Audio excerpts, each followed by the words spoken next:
Good morning students.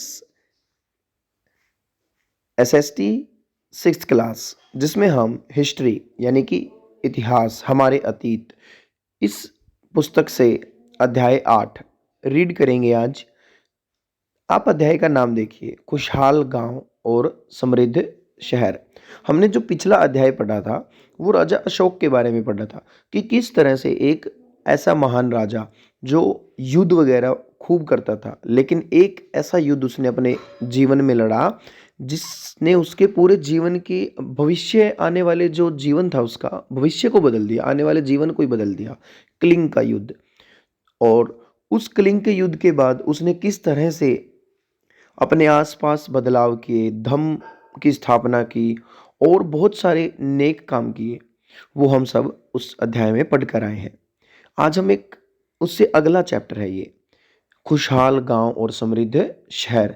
इसके बारे में पढ़ेंगे कि किस तरह से शहर बढ़ते जा रहे थे, गांव बढ़ते जा रहे थे, उनमें अलग अलग तरह की क्रियाएं बढ़ती जा रही थी। ठीक है, तो चलिए चैप्टर की शुरुआत करते हैं। जैसा कि हर चैप्टर में हमारे यहाँ एक स्टोरी, एक मतलब पैराग्राफ होता है, एक गद्यांश होता है, उससे ही हमेशा चैप्टर की शुरुआत होती है जो किसी न किसी बच्चे से रिलेटेड होता है। तो चलिए देखते हैं। लोहार की दुकान पर प्रभाकर, यानी कि प्रभाकर नाम का कोई बच्चा है जो लोहार की दुकान पर है। प्रभाकर लोहारों को काम करते देख रहा था। एक छोटी सी बेंच पर कुल्हाड़ी और हंसिया जैसे कुछ औजार बेचने के लिए रखे थे। दूसरी ओर भट्ठी जल रही थी। भट्ठी क्या होती है बेटा? जब आप लोहार की दुकान पे जाओगे ना तो आपको वहाँ देखने को मिलेगी, एक भट्ठी मिलेगी। भट्ठी जैसे अब हमारे घरों में लकड़ी जलाने के लिए जैसे चूल्हा होता है आम, उसी तरह की एक भट्ठी होती है। उसके अंदर कोयले डाले जाते हैं और उन कोयले को सिलगाया जाता है और उनको जलाने के बाद क्या होता है, वो भट्ठी बिल्कुल गर्म हो जाती है। जैसे ही वो भट्ठी गर्म होती है तो उसमें आप लोहे की कोई भी मतलब सरिया वगैरह, लोहे की कोई भी रोड वगैरह डालोगे तो वो गर्म हो जाएगी। इतनी गर्म कि जब आप उस पर वो बिल्कुल लाल हो जाती है गर्म होकर। और जब उसके ऊपर ये लोहार जो होते हैं फिर चोट मारते हैं तो उसको किसी भी शेप में उसको कन्वर्ट कर सकते हैं। तो भट्ठी क्या करती है? लोहे को गर्म करती है। ठीक है, तो वो वहां पर भट्टी जल रही थी। औजार बनाने के लिए दो लोग लोहे की एक छड़ को गर्म कर उसे पीट रहे थे। पीटना मतलब उसके ऊपर चोट मारना हथौड़े से। ठीक है, ताकि उसको अलग शेप दी जा सके। प्रभाकर को यह सब बड़ा मजेदार लग रहा था। अब उसके मन में भी आया कि ये सब क्या सिस्टम है, क्या हमारे पास ये लोहा आज से ही है? तो इसके बारे में अब हम पढ़ना शुरू करेंगे। तो ये देखिए प्रभाकर की यहाँ तस्वीर भी दी हुई है। तो चलिए पढ़ते हैं।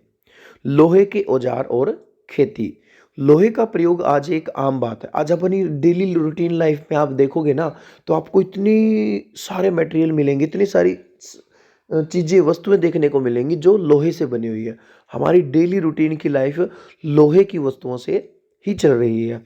लोहे की चीज़ें आम हमारी रोजमर्रा की जिंदगी का हिस्सा बन गई हैं। इस उपमहाद्वीप में लोहे का प्रयोग लगभग 3000 साल पहले शुरू हुआ। अंडरलाइन करेंगे बेटा यहाँ पर, लोहे का प्रयोग लगभग 3000 साल पहले शुरू हुआ। ठीक है, आगे। महापाषाण कब्रों में लोहे के औजार और हथियार बड़ी संख्या में मिले हैं। इनके बारे में तुम अध्याय 4 में पढ़ चुके हो। जो हमने पहले चैप्टर 4 पढ़ा था, वहां पर महापाषाण युग था जिसमें जिसमें हम पत्थरों वगैरह का भी प्रयोग करते थे। तो उसी समय के दौरान वहां पर कब्रों के अंदर लोहे के औजार भी देखने को मिले हैं। ठीक है, आगे। करीब 2500 वर्ष पहले लोहे के औजारों के बढ़ते उपयोग का प्रमाण मिलता है। और जो लोहे के औजारों का उपयोग ज़्यादा अच्छे से देखने को मिलता है वो लगभग 2500 साल पहले मिलता है। इनमें जंगलों को साफ करने के लिए कुल्हाड़ियाँ और जुताई के लिए हलों के फाल शामिल हैं। हलों के फाल का मतलब क्या होता है? जब आप हल को देखोगे ना, हल, तो हल के आगे लोहे की एक ट्रायंगुलर शेप की वो लगी होती है, एक लोहे की छड़ सी, तो पतली सी होती है जो आगे से बिल्कुल नुकीली होती है। वो क्या करती है? वो मिट्टी को फाड़ने का काम करती है। जब किसान उसमें हल, बैल में हल जोत के उसको चलाता है ना, तो वो मिट्टी को उखाड़ने का काम करती है। ठीक है, ताकि मिट्टी सॉफ्ट हो जाए, बिजाई के काम आ सके, उसके काम आता है वो। तो आपको जब उस समय जो लोहे के औजार यूज किए जाते थे ना, वो सिर्फ जंगलों को साफ करने के लिए कुल्हाड़ी बना ली, या खेतों के लिए यूज किए जाते थे, जुताई के लिए। अध्याय 5 में तुमने पढ़ा था कि लोहे के फाल के इस्तेमाल से कृषि उत्पादन बढ़ गया, क्योंकि लोहे का फाल यूज करने लग गए तो उससे क्या हुआ, खेतों को आसानी से मिट्टी की जुताई हो जाती थी, और जब आसानी से मिट्टी की जुताई होगी तो बिजाई करना, खेती करना बिल्कुल आसान हो जाता है। नेक्स्ट टॉपिक है हमारा कृषि उत्पादन बढ़ाने के लिए उठाए गए अन्य कदम। ठीक है, अब किसानों को समझ में आ चुका था उस समय के जो किसान थे कि भाई अगर तुम्हें अपनी फसल ज़्यादा से ज़्यादा बढ़ानी है तो कुछ और तरीके अपनाने होंगे, जिसमें एक है सिंचाई। सिंचाई का मतलब होता है बेटा इरिगेशन।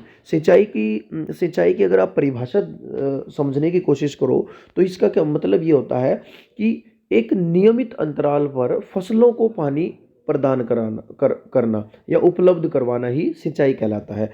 नियमित अंतराल के बाद फसलों को पानी देना ही सिंचाई है। आप में से बहुत सारे बच्चे हैं जो जिनके पेरेंट्स किसान हैं, जिनके ज़मीनें हैं, खेती वगैरह करते हो, तो आप देखते होगे कई बार पानी का वार होता है। अगर हम देसी भाषा में करें तो पानी का वार होता है, मतलब उस दिन क्या होता है, उनको खेतों में पानी लगाना होता है। ठीक है, तो ये वार का मतलब क्या होता है, उस दिन उनको खेतों में पानी, उनका नहरों में से या नहरों से जो पानी उनको मिलता है खेतों के लिए, उस दिन उनका डे होता है कि 20 दिन तुम अपने खेतों में पानी लगा सकते हो। तो ये हर रोज़ नहीं होता, 1-2 दिन का होता है, फिर कुछ लंबे टाइम के बाद फिर 1 दिन और वार आता है। तो इस तरह से वो मतलब कुछ इंटरवल के बाद आता है, इन अंतराल के बाद आता है। तो वही हमारा क्या है, वही हमारा सिंचाई का मेथड है। और इस सिंचाई का मतलब क्या है, खेतों में पानी लगाना। सिंपल सी डेफिनेशन रहेगी, खेतों में पानी उपलब्ध करवाना ही सिंचाई है, बस।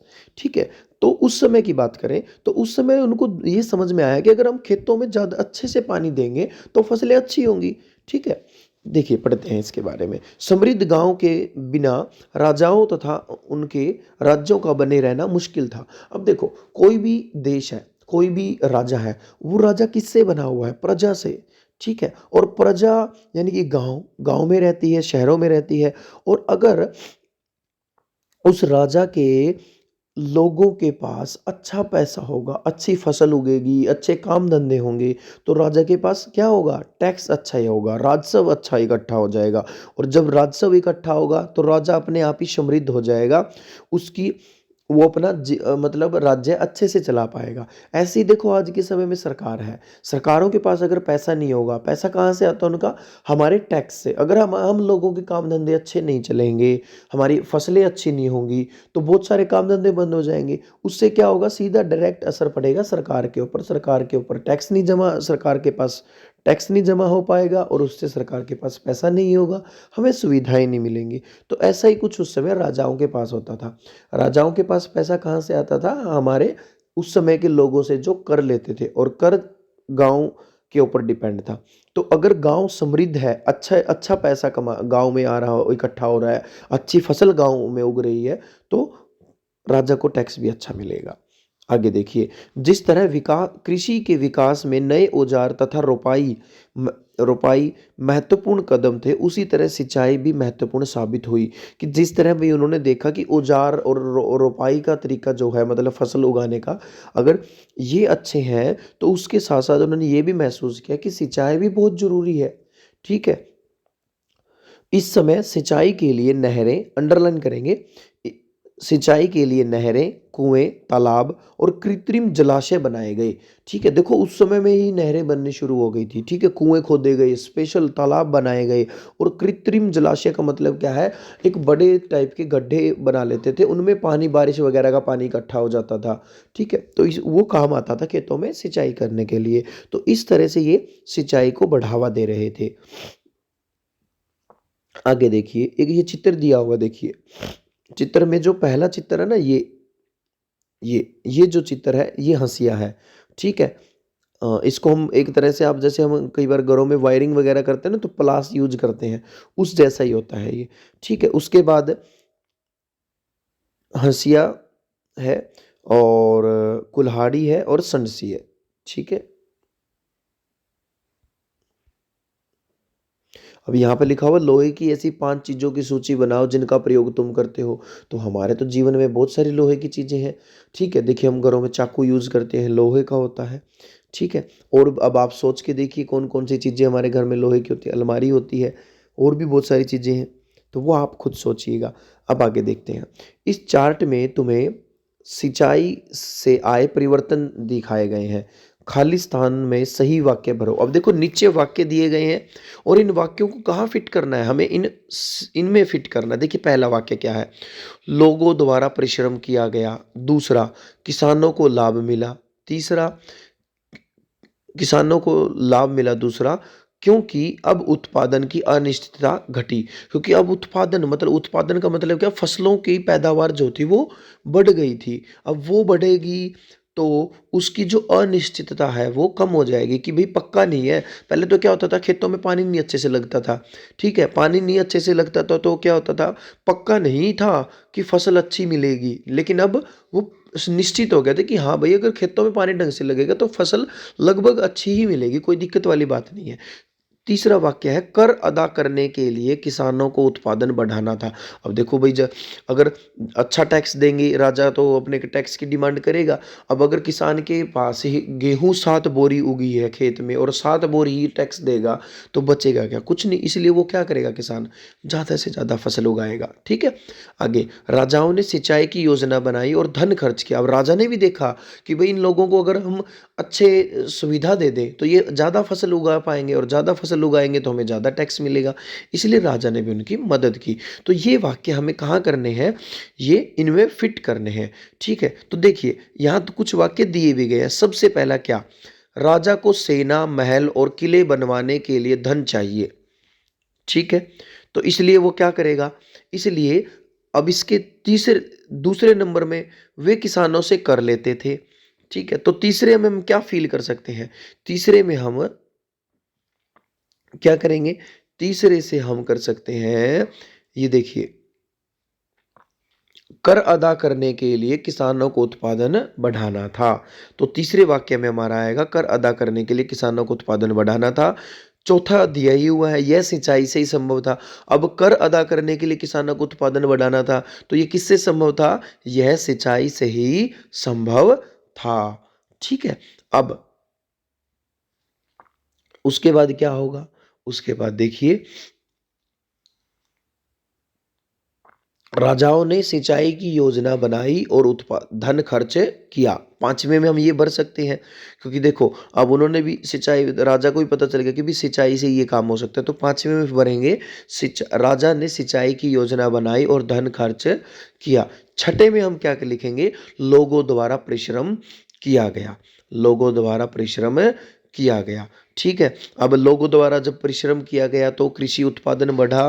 कृषि उत्पादन बढ़ेगा तो राजस्व भी बढ़ेगा, राजस्व बढ़ गया। ठीक है, अब इससे क्या हुआ, किसानों को लाभ मिला क्योंकि अब उत्पादन की अनिश्चितता घटी। यानी कि जो ये किसानों को लाभ वाला वाक्य ये हमारा 9वें नंबर पर आएगा। तो ये मैंने आपको बता दिया है कैसे फील करना है, इसको आप फील करेंगे। ठीक है, और आज यहाँ तक आप रीडिंग करेंगे, सिर्फ 2 टॉपिक्स आपको आज रीड करने हैं और आप खुद सोच के देखिए यहाँ से कौन कौन से क्वेश्चन बन सकते हैं। पहला क्वेश्चन, लोहे का प्रयोग कब शुरू हुआ, लगभग 3000 साल पहले। ठीक है, उसके बाद लोहे का प्रयोग औजारों के रूप में कैसे करते थे,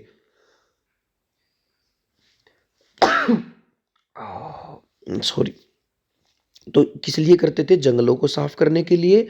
ठीक है, कुल्हाड़ी बनाते थे और जुताई के लिए हलों के फाल बनाते थे, तो इस तरह से उनका प्रयोग होता था। ठीक है, उसके बाद आएगा, कृषि उत्पादन को बढ़ाने के लिए किस पर ध्यान दिया गया, तो किस पर ध्यान दिया गया, सिंचाई पर। ठीक है, और सिंचाई के लिए कौन कौन से तरीके अपनाए गए, नहरें, कुएं, तालाब और कृत्रिम जलाशय बनाए गए सिंचाई के लिए। ठीक है, तो ये था आज का हमारा टॉपिक है। Thank you, have a good day.